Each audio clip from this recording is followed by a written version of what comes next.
कवि कालिदास विक्रमादित्य जो महाराजा था, उसके दरबार में एक कवि थे।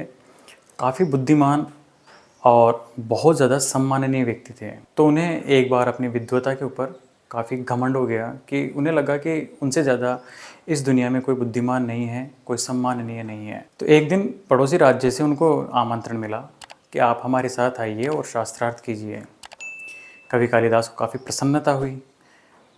वो नियत दिन के ऊपर अपनी यात्रा उन्होंने शुरू कर दी। गर्मी के दिन थे। उन दिनों आजकल के जैसे परिवहन के साधन नहीं थे, तो वो जब अपनी यात्रा पर गए तो चलते चलते उन्हें बहुत तेज़ प्यास लगी। तो वो एक आश्रय स्थल ढूंढने लगे कि कोई ऐसी जगह मिले जहाँ मैं अपनी प्यास बुझा सकूँ। तो ढूंढते ढूंढते उन्हें एक झोंपड़ी दिखाई दी। उन्होंने सोचा कि ये जगह बढ़िया है, मैं चल के वहाँ पर अनुरोध करता हूँ किसी से कि मुझे पानी पिला दिया जाए। वहाँ पर जब वो गए तो दरवाज़ा खटखटाया।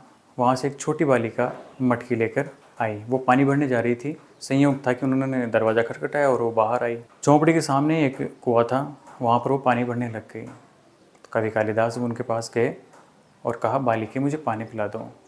लड़की ने कहा कि मैं आपको जानती नहीं, मैं आपको पानी कैसे पिलाऊँ, पहले अपना परिचय दो। तो कालिदास को काफ़ी ताज्जुब हुआ कि मुझे परिचय देने की क्या आवश्यकता है, मैं तो काफ़ी सम्माननीय और बहुत जाना पहचाना व्यक्ति हूँ। फिर भी उसने सोचा कि चलो बच्ची है, इसको पता नहीं होगा।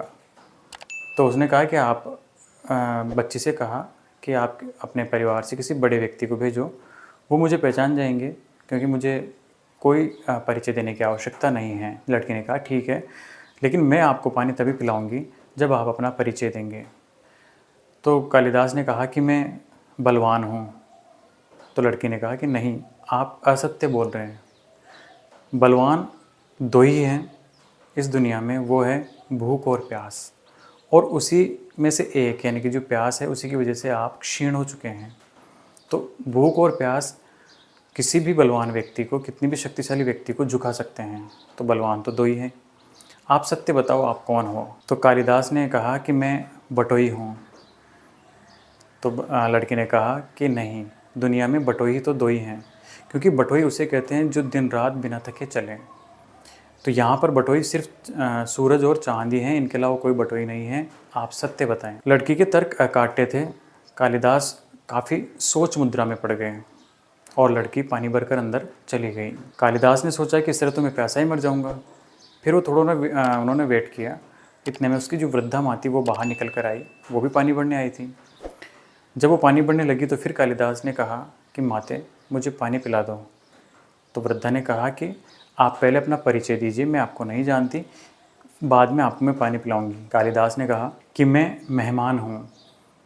तो वृद्धा ने कहा कि नहीं, आप झूठ बोल रहे हैं, दुनिया में मेहमान तो दो ही हैं, एक धन और दूसरा जवानी, ये दोनों कभी भी जा सकते हैं, इसलिए आप झूठ बोल रहे हैं। कालिदास ने फिर कहा कि चलो ठीक है, मैं सहनशील हूँ।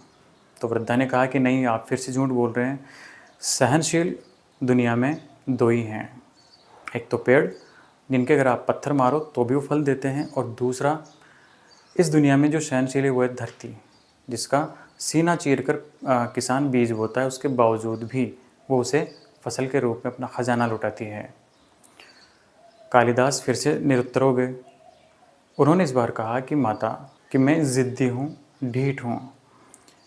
तो बुढ़िया ने कहा कि नहीं, आप फिर से असत्य बोल रहे हैं, दुनिया में दो ही वस्तुएं हैं जो ज़िद्दी हैं, वो है बाल और नाखून, इनको जितना भी काटो ये फिर से आ जाते हैं, आप सत्य बताओ आप हो कौन। तो इस बार कालिदास ने कहा कि माता मैं मूर्ख हूँ, लेकिन मुझे पानी पिला दो। तो वृद्धा ने कहा कि नहीं, आप फिर से झूठ बोल रहे हैं, मूर्ख दो ही होते हैं, एक तो वो राजा जो अयोग्य होते हुए भी योग्य व्यक्तियों पर राज्य करता है, और दूसरा मूर्ख उसके दरबारी जो ये जानते हुए कि वो अयोग्य है और मूर्ख है, फिर भी उसको खुश करने के लिए उसकी गलत बातों पर भी कुतर्क देके उसको सही सिद्ध करने की कोशिश करते हैं। इतना सुनते ही जो कालिदास था वो मूर्छा खाकर नीचे गिर गया उसके पैरों में।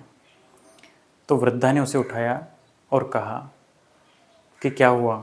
तो उन्होंने कहा कि मैं आपके आगे हार गया, मैं नतमस्तक हूँ, लेकिन आप बताइए आप कौन हैं।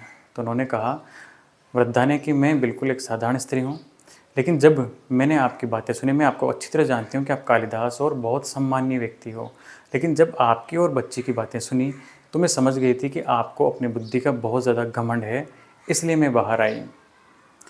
तो कालिदास ने कहा कि मैं अब कभी भी अपनी इस बुद्धि का घमंड नहीं करूँगा।